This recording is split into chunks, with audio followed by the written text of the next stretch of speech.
My name is Joseph Spencer. From May 1970 to October 1997, I served the United States government as a top secret operative, but not in a category that is commonly known or understood. I was known as a man in black. Following 7 years acting as a counterintelligence agent for the CIA, I was recruited for a new assignment that entailed working within above top secret operations. I was aware of the black budget projects, but never knew the context of them due to their high level of secrecy. Even the president was denied access to their inner workings. Annually, billions of dollars are poured into black projects, which operate without any supervision or intrusion. They have full autonomy. The operations deal primarily with advancing military technologies, most of which have been reverse engineered from recovered alien spacecrafts that had either crashed or were shot down by our military. The public, sadly, will never, ever have knowledge of these operations. This transition in my life happened in 1970. The senior black project director was William T. Latham, who had worked under CIA Executive Director Richard Schlesinger. Latham stated that I was the perfect candidate for my new position. I was a foster child, and I had no connections to existing relatives. I had no friends or social life. It was easy for them to erase my past and provide me with a new identity. I gave myself to them as a priest would to his God. But first, my mind had to be erased. I was injected with various forms of mind-altering drugs, LSD, heroin, mescaline, morphine, sodium pentothal, and more.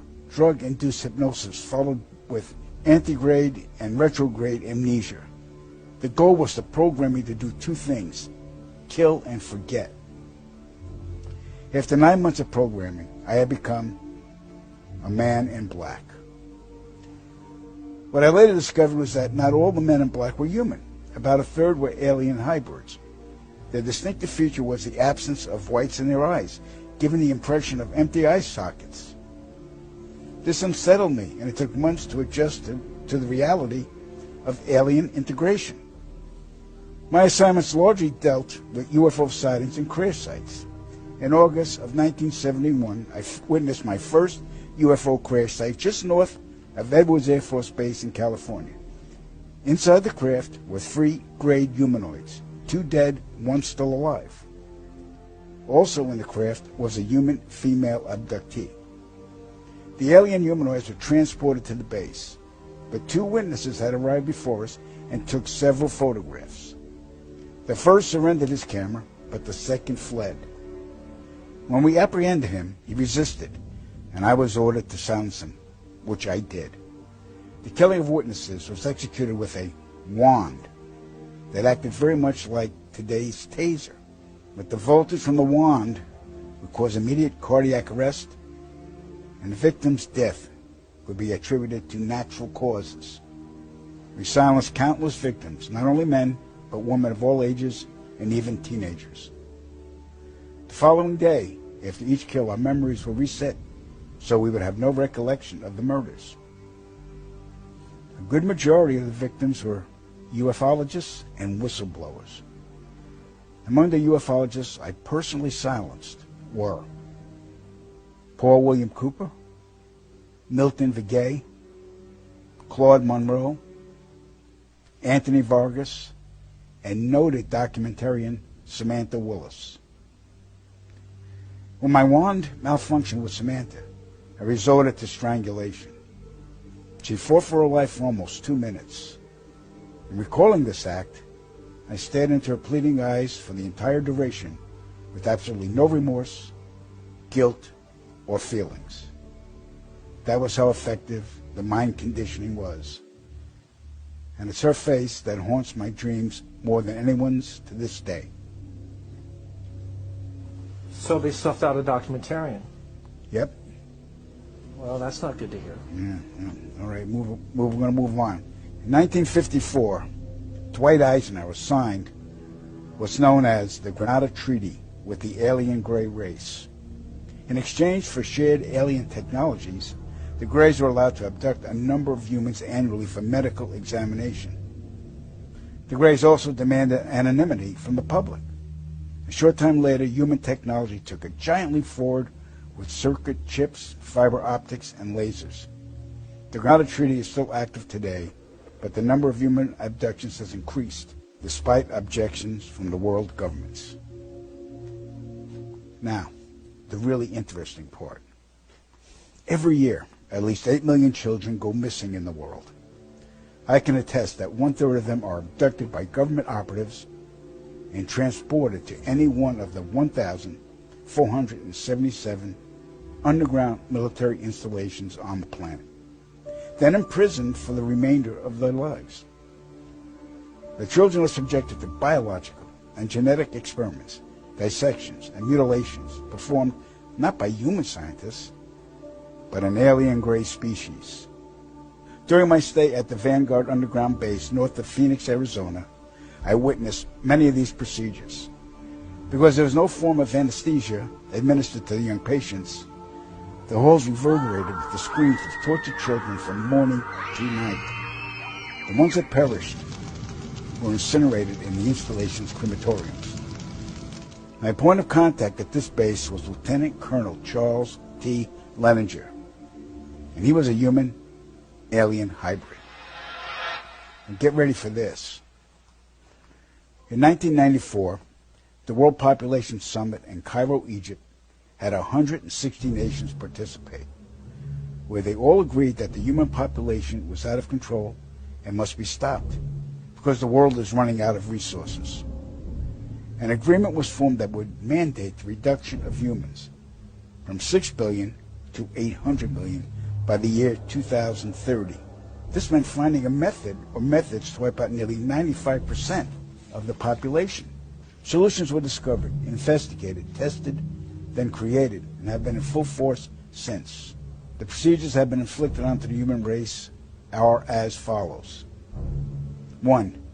Toxic levels of chemically enhanced fluoride have been secretly added to our drinking water over the last 20 years in every city and community on the planet.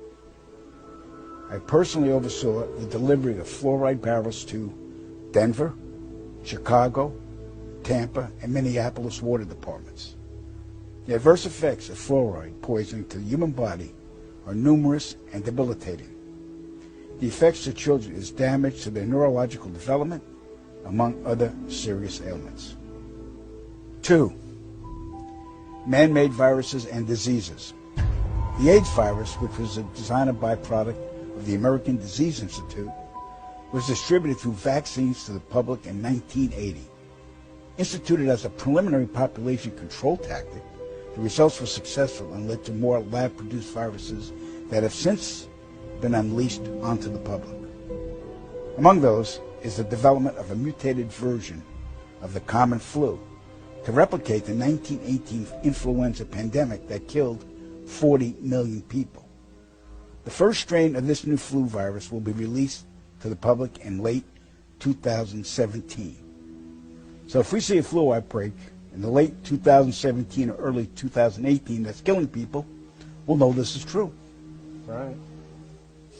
3. Killing us from the air with neurotoxins, barium chloride, cancer microbes, and viruses by way of chemtrails, released into the skies daily over all inhabited regions by military aircrafts. The effects of these toxins are severe and over time lethal, causing respiratory ailments, cancer, damage to the immune systems, and sterilization in men.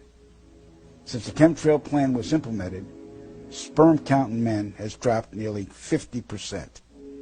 If this isn't reversed soon, the human race will face early extinction. Now the grand finale. This is some scary shit. In March 1997, an event known as the Phoenix Lights became the most infamous UFO sighting in history. A mile-wide vessel, clearly not man-made, flew slowly and silently over the state of Arizona and was witnessed by 10,000 people, including the governor of Arizona. To date, there has been no reasonable explanation, but for every witness interviewed, the craft was as real as anything they'd ever seen. Their lives were transformed. They now believe that we truly are not alone. However, there is another truth, for I know what they really saw. In 1986, while stationed at an underground installation near Boulder, Colorado, I was introduced to Project Skybeam by Lieutenant General Andrew Garris. I was then led down a corridor and into a large hangar, where a stealth bomber hovered only 20 feet above me. I stood there confused. Then Garris looked over at me and smiled, then asked if I was certain of what I was seeing. I replied, of course. What else could it be? I was then shocked to find out that this wasn't a real craft. It was a projected hologram. Since the early 1950s, scientists had been developing holographic technology, and over the years improved it to a state that we can only imagine. As I stood there staring at the bomber, which looked so absolutely real and solid that I could reach up and touch it, I contemplated the possibilities. What if this projection was 1,000 feet up in the sky? How would anyone know that that was an illusion? The Phoenix Lights craft, witnessed by 10,000 people, was the first grand-scale skybeam test upon the public. It succeeded beyond expectations. In October 1938, Orson Welles unleashed his War of the Worlds radio broadcast to the American public. It was so realistically portrayed, vast portions of the population went into panic. Terrified citizens scrambled to evacuate their cities in droves. America had been easily tricked by very simple means. To amplify this response, those who are truly in power of not only our country, but all the countries on the planet, and who are the true purveyors of the depopulation process, have formulated the final stage of their sinister plan. In the year 2024, a global event will alter the course of mankind's future. The world will stand witness to a massive alien invasion. Thousands of projected holographic alien warships will blanket the skies, sending people into a global panic. Real military crafts within the holograms will inflict actual damage to the surrounding areas to sell the gimmick. And as a result of the ensuing human chaos, a one-world government will immediately form without any resistance from the people. They will be the new world order. Once this happens, we as a people will be doomed to enslavement and accelerated depopulation. With that said, the only hope for human salvation is to acquire and spread the knowledge of these activities and agendas. Resist, retaliate, then conquer this imposing enemy.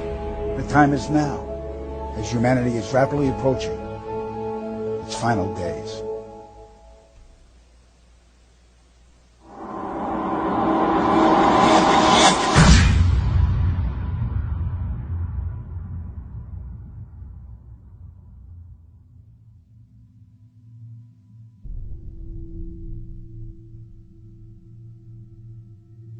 The knowledge of what's coming is taking its toll on me. I see all of these people living their lives, enjoying themselves, planning their futures, oblivious to the fact that it's all going to end soon.